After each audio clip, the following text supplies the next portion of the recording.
नमस्कार। कभी सोचा है कि कोई भी राज्य असल में काम कैसे करता है? आज हम उसी इंजन रूम में झांकने वाले हैं जो सब कुछ चलाता है, यानी स्टेट एग्जीक्यूटिव। ये सिर्फ कोई किताबी बात नहीं है, ये वो जगह है जहां नीतियां हकीकत बनती हैं। चलिए समझते हैं कि असली पावर किसके हाथ में होती है। तो फिर सबसे बड़ा सवाल यही है कि सत्ता की असली बागडोर कौन संभालता है? क्या ये वो एक चेहरा है जिसे हम अक्सर खबरों में देखते हैं, या फिर पर्दे के पीछे काम करने वाली एक पूरी टीम है? आइए इस पहेली को सुलझाते हैं। देखिए, इसका जवाब इन दो बड़े किरदारों में छिपा है। एक तरफ है राज्यपाल, जो राज्य के नाम के यानी डी जोर हेड हैं, एक सिंबल की तरह। लेकिन असली ताकत, असल पावर वो होती है मुख्यमंत्री के पास, सरकार के डी फैक्टो यानी वास्तविक लीडर। और यही फर्क इस पूरे पावर स्ट्रक्चर को बहुत दिलचस्प बना देता है। तो चलिए सबसे पहले बात करते हैं कप्तान की, यानी मुख्यमंत्री की।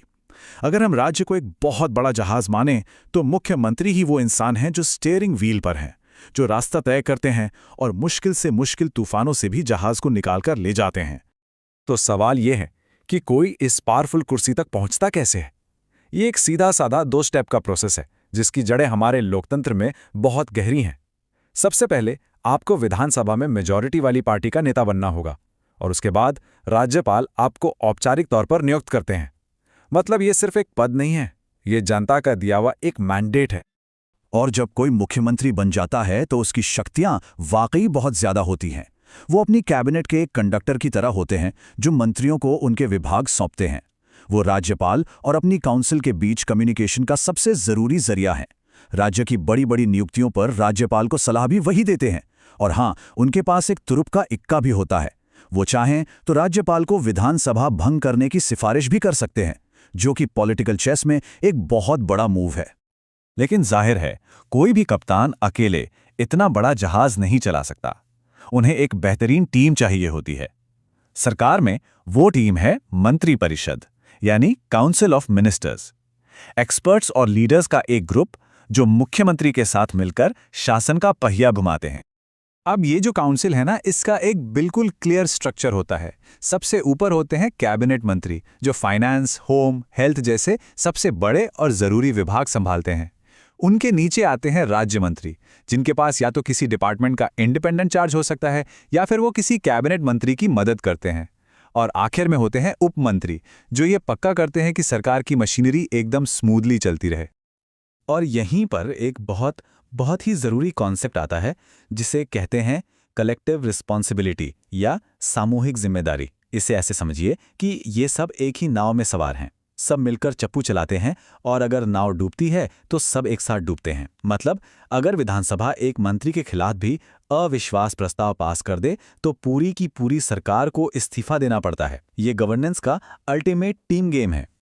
तो चलिए अब कहानी के दूसरे किरदार पर आते हैं, यानी राज्यपाल। संवैधानिक प्रमुख के तौर पर उनका रोल मुख्यमंत्री की असली पावर से अलग कैसे है? ये एक बहुत ही जरूरी अंतर है जिसे समझना बहुत जरूरी है। यहाँ एक गोल्डन रूल है, एक बिल्कुल सीधा साधा नियम कि राज्यपाल लगभग हमेशा मंत्रिपरिषद की सलाह पर ही काम करते हैं। वो अपनी मर्जी से फैसले नहीं ले सकते। दिन के अंत में शो वही चलाते हैं जिन्हें लोगों ने चुना है, यानी चुनी हुई सरकार। और ये कोई सिर्फ कहने की बात या कोई परंपरा नहीं है, ये बकायदा हमारे संविधान में लिखा हुआ है।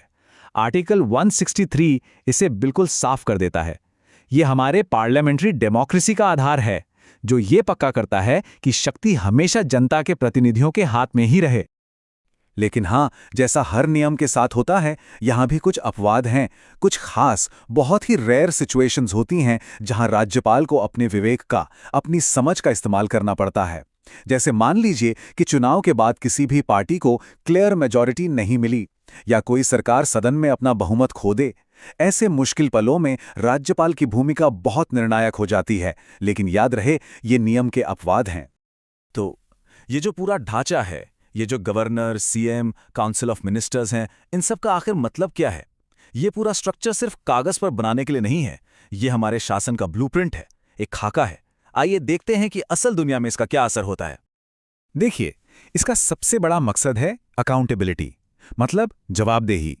ये पूरा सिस्टम ये पक्का करता है कि सरकार सीधे तौर पर जनता के चुने हुए प्रतिनिधियों यानी विधायकों के प्रति जिम्मेदार हो। उन्हें विधानसभा का भरोसा, जो कि असल में जनता का भरोसा है, उसे हमेशा बनाए रखना होता है। यही तो है डेमोक्रेसी इन एक्शन। तो आखिर में ये पूरी बातचीत हमें एक बड़े सवाल पर लाके खड़ा कर देती है। क्या ये सिस्टम जो मुख्यमंत्री में इतनी ज्यादा पावर देता है, एक मजबूत और निर्णायक लीडरशिप की गारंटी देता है, या फिर क्या इससे एक ही व्यक्ति के हाथ में बहुत ज्यादा शक्ति जमा होने का खतरा पैदा होता है? ये एक ऐसा सवाल है जो हमारे लोकतंत्र की आत्मा से जुड़ा है। इस पर सोचिएगा जरूर।